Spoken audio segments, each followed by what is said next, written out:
Average income lost under Joe Biden is $4,200. Gas prices have risen. Now this is the sixth day in a row. And numbers are falling for the Democrats. But is it showing up at the polls yet?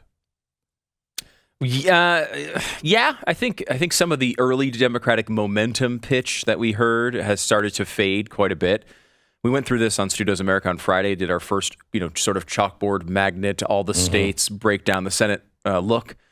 So give you a quick picture of this. The lay of the land before any elections even start is 36 Democrats and 29 Republicans. That's because all the seats aren't up for election. Correct. So they start with a nice lead here already. In the likely category, probably not going to change. There's at least 8 races there for the Democrats. There are 13 races in the Republican side that are likely not really going to be all that close or competitive, which brings you to 44-42. Some leaner races. Leaning Democrat right now, we have Colorado and Washington, which are 2 states that are the polling's favoring Democrats by a decent amount. Republicans really like their candidate in Washington, for example. So there's some reason to watch those races, though they are favoring Democrats. Also, New Hampshire and Pennsylvania we have in the leaning Democrat. Now, Pennsylvania, as we've covered, is completely insane. If that's the way they go, they have a man who can't speak as their candidate, but still polling showing him 5 points or more up in most of these polls. New Hampshire just finished the primary. Right now, Maggie Hassan seems to have about an 8-point lead in that race, though that one I could see tightening. It's been tighter in races before the primary, so we'll see how that goes. Leaning Republican, 5 races there. A couple weird ones that we have there, which is Alaska. Alaska has the situation with the ranked choice voting going on. But it's really Republican versus Republican there. Mm-hmm. But then again, one of the Republicans is Lisa Murkowski. So do you count that? I don't even know. What is that? I guess it leads Republican. It's hard to know.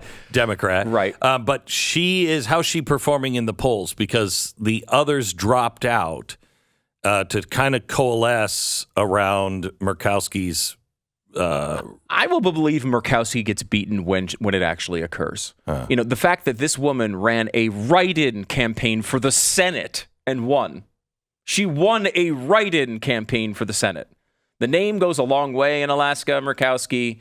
It's almost all Democrats voting for her. I mean, this has really become the Democrats and moderates sort of going that way, where the Republicans are going towards the Trump-favored candidate there in Alaska. So you're going to get a Republican out of Alaska for the Senate. It just depends on if it's Murkowski or not, which is she's one of the weakest Republicans that you could find. Another weird one, of course, we talked about a lot, is Utah with Mike Lee, where he is running in a race against an independent.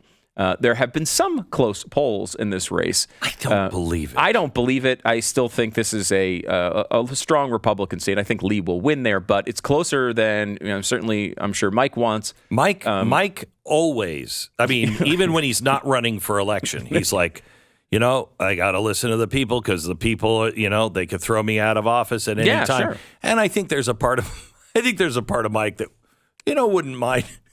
wouldn't mind it if, it's like, okay, it's over. Go make money. Go do something with your life. That's got to be the feeling of a lot of people. But yeah, Mike is, but he takes it seriously. Yeah, and look, he should. This is a new tactic from the Democrats. I mean, this is what you're rewarding in Utah if you vote for Evan McMullin. It's a new tactic. Instead of just running a Democrat, they run a guy who says he isn't a Democrat, but just is going to vote like the Democrats every time. Yeah. So you can have that if you want. Normally, that's just done under the D banner. It's now done under the I banner. And they didn't run a Democrat. The Democrats dropped out of the race completely and just are letting everyone vote for the independent. It's crazy. And you will see this in every election if it works this time. Yes, especially in deep red states. They will try to knock off Republicans by running, fake independents in this case.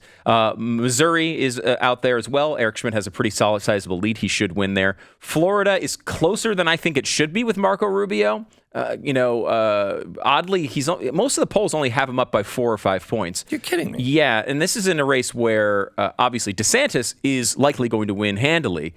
Val Demings is the candidate in Florida going up against Rubio, who was mentioned as a VP candidate for Biden, as someone they think highly of her on the Democratic side. Brain damage? No, I don't know. Okay, no, then she's probably never going to be. She's never going to be VP. She'll never have a leadership role. And Ohio, we talked to J.D. Vance last week. He's opened up a lead in most of the polling there. I think he'll win that race, but still too close to say it's a likely race by any means. So that's 5. So basically what you have there is 48 Democrats, 47 Republicans, if you include the leaners, and 5 toss-ups. For the Republicans to take control of the Senate, they would need to win 4 of these 5 races: Arizona, Nevada, Wisconsin, North Carolina, and Georgia. Their best hope right now, probably North Carolina, where they have relatively consistent but small lead there. Nevada seems to be pretty much toss-up, though Adam Laxalt seems to be moving ahead slightly there. Ron Johnson's had some good polls in Wisconsin lately. It looks like he might be a slight favorite there. Arizona has narrowed, though still favors the Democrats, although it's hard for me to understand the polling there. You see polling where Blake Masters is down by 7 or 8 points, and Carrie Lake, who's supposed to be the most extreme, crazy person in the world, which she's not, we've had her on the air, but she's running for governor with the same voters, and they're saying she's only down by 1. So it's hard for me to understand how Masters would be down 8 and Lake would only be down 1. We'll see if this... Name recognition. And she might be. She might just be a really good candidate. Mm-hmm. And then Herschel Walker in Georgia as well. The polling has bounced back and forth, both very close, really a pure toss-up race at this point. Oh, jeez. For the love of Got to win 4 of those 5, though. Get everyone you know. Dig up your father, your mother. Bring him out. I mean, let him air out a little bit. The Democrats do it all the time. Yeah, what's the problem with that? Make sure that everyone goes out and votes.